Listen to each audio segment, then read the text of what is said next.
الثانیۃ المعترضۃ بین شیئین لإفادة الکلام تقویۃ وتسدید او تحسین وقد وقعت فی مواضع احدها بین الفعل ومرفوعه كقوله شجاك اظن ربع زائنین ولم تعبع بعدل العادلین۔ برادران عزیز، جیسا کہ ہماری گفتگو تھی ان جملوں کے بارے میں، ایسے جملوں کے بارے میں جن کے لیے محلی اعراب نہیں ہوتا، ان میں سے دوسرا جملہ جس کے بارے میں اجمالی وضاحت ہم نے کل کی تھی، آج انشاءاللہ اس کو تفصیلاً پڑھیں گے۔ جملہ معترضہ، جملہ معترضہ ایسے جملے کو کہا جاتا ہے جو دو چیزوں کے درمیان میں واقع ہو۔ کیوں؟ کہ جو آپ نے بات کہی ہے اس کو فائدہ پہنچانے کے لیے۔ دوبارہ سنیں، ایسا جملہ دو چیزوں یعنی دو لفظوں، اور بسا دو لفظ بھی ایسے ہوں گے جو کہتے ہوں کہ ہم ہمیشہ اپنے ساتھ ہوں، مبتدا و خبر، فعل اور فاعل، فعل فاعل اور مفعول، اور افعال قلوب کے دو مفعول، ان کے درمیان واقع ہوگا جملہ معترضہ۔ کیوں؟ تاکہ اس کلام کو فائدہ دے۔ کون سا؟ تقویتاً و تسدیداً، محکم اور تاکہ صحیح طریقے سے سامع کے ذہن میں وہ بات بیٹھ جائے، یا وہ بات اس کے ذہن میں راسخ ہے لیکن قافیہ ملانے کے لیے درمیان میں یہ جملہ بھی آ گیا۔ تحسیناً للکلام کی وضاحت واضح انشاءاللہ۔ الجملۃ الثانیۃ المعترضۃ، جملہ ثانیہ جملہ معترضہ ہے، یعنی الجملۃ المعترضہ ایسا جملہ جو درمیان میں واقع ہو، بین شیئین المتلازمین، دو ایسی چیزوں کے درمیان میں دو ایک دوسرے کے ساتھ لازم اور ملزوم و شاباز، لافادۃ الکلام، تاکہ کلام کو کیا دے؟ فائدہ۔ جی کون سا؟ تقویتاً و تسدیداً، واو عطف تفسیری ہے، ایک ہی مراد ہے معنی، کلام کو مضبوط کرنے کے لیے، اور تحسیناً یا کلام میں حسن پیدا کرنے کے لیے۔ وقد وقعت الجملۃ المعترضۃ فی موارد، یعنی کچھ موارد میں جملہ معترضہ واقع ہوتا ہے۔ احدها بین الفعل و مرفوعہ، ان میں سے پہلا مورد یہ ہے کہ جملہ معترضہ واقع ہوگا فعل اور اس کے مرفوع یعنی فاعل کے درمیان میں، کقول الشاعر، جس طرح شاعر کا قول ہے۔ شاعر کا لقب ادھر لکھا ہوا ہے بغدادی، شجاک اظن ربع زائنین۔ اس کی دو ترکیبیں ہیں، ایک ترکیب کے مطابق ہماری شاہدی مثال ہے، دوسری ترکیب کے مطابق ہماری شاہدی مثال نہیں ہے۔ دیکھیے وہ ترکیب جس کے مطابق ہماری شاہدی مثال ہوگی، شجا فعل، کیا مفعول، ربع فاعل، مضاف ہے کس کی طرف ہے؟ زائنین۔ ابھی دیکھیں فعل شجا، ربع فاعل، ان دو جملوں کے درمیان میں جملہ معترضہ واقع ہوا ہے، کون سا؟ اظن۔ بات واضح ہو گیا؟ ترجمہ، شجا غمگین کر دیا تمہیں، کس نے؟ ربع جگہ، مکان، زائنین، زائن کہتے ہیں کوچ کرنے والے کو، ہجرت کر گئے، یعنی تمہیں غمگین کر دیا چلے جانے والوں کے مکان نے، جگہ نے، یعنی کوئی اس کا کوئی دوست تھا یا کچھ بھی تھا، جب ادھر سے گزرا تو وہ ادھر سے پہلے جا چکے تھے، ہجرت کر کے چلے گئے تھے، مکان کو دیکھا تو یہ کیا ہو گیا؟ غمگین۔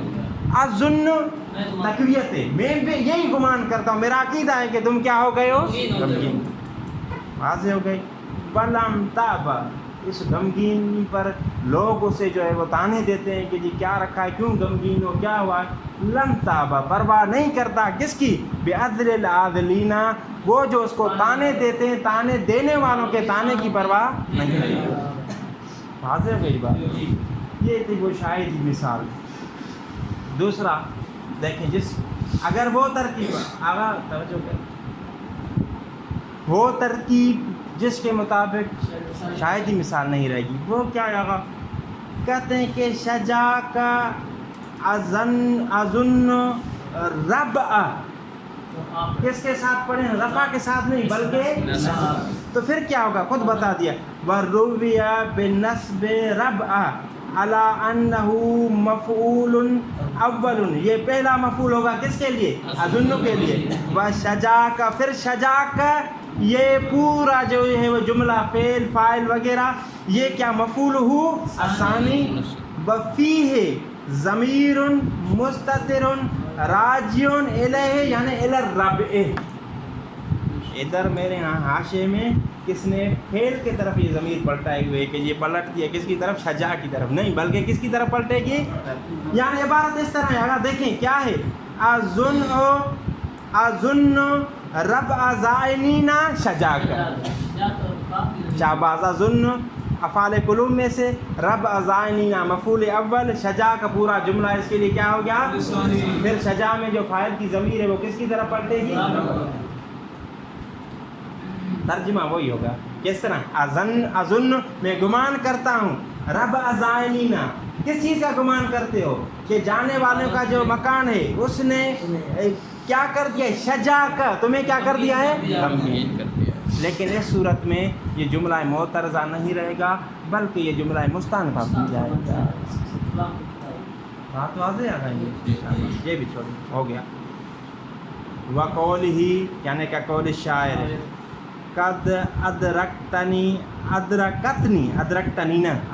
یعنی تم نے مجھے درک کیا، بلکہ یہ ہوگا قد ادرکتنی والحوادث جمۃ اسنۃ قوم لا ضیاف ولا عزلہ۔ اگر جی آگا جی قومن کیوں؟ شاباش، یہاں پر بھی دیکھیں وہی فعل اور اس کے فاعل کے درمیان میں ایک جملہ ہے معترضہ۔ فعل کیا ہے؟ ادرکت، فعل نون وقایا یا مفعول، السنت، اسنت کیا ہے؟ یہ اس کے لیے فاعل، فعل اور فاعل کے درمیان میں ایک جملہ، والحوادث، حوادث مشکلات، جمت یعنی کثیر، ان دونوں کے درمیان میں جو ہے وہ جملہ کیا واقع ہوا ہے؟ معترض، یعنی مجھے گھیر لیا ہے اسنت قوم کے نیزوں نے، لا ضیاف ایسی قوم نہ ہی ان میں کوئی ضعیف ہے کمزور ہے، ولا عزلہ نہ ہی وہ قوم بغیر اسلحہ کے ہے، والحوادث جمۃ جبکہ مشکلات کیا ہیں؟ زیادہ۔ اس میں اس بات پر بھی غور کریں، کیا کہا تھا ہم نے کہ اس کلام کو لایا جائے گا کس لیے؟ تاکہ کلام کو کیا کریں؟ محکم۔ کیسے نکالیں گے اس مطلب کو؟ مجھے قوم کے نیزوں نے گھیر لیا ہے، نیزے لگیں گے یعنی تکلیف، والحوادث جمۃ یعنی مشکلات کیا ہیں؟ زیادہ۔ اسی کلام کی تقویت اور تصدیق ہو گئی۔ واضح ہے بھائی؟ اظنوں میں کس معنی کے لیے ہے؟ کس میں؟ یہی شاباش، تصدیق اور تقویت کے لیے۔ تقریباً یہاں پر ساری مثالیں تصدیق اور تقویت، تحسین کے لیے نہیں ہے، یہاں پر تحسین کے لیے، یعنی کیا کہ جی آپ کو غمگین کر دیا، میں بھی گمان کرتا ہوں کہ آپ غمگین ہیں، اسی کی تقویت ہو گئی کلام۔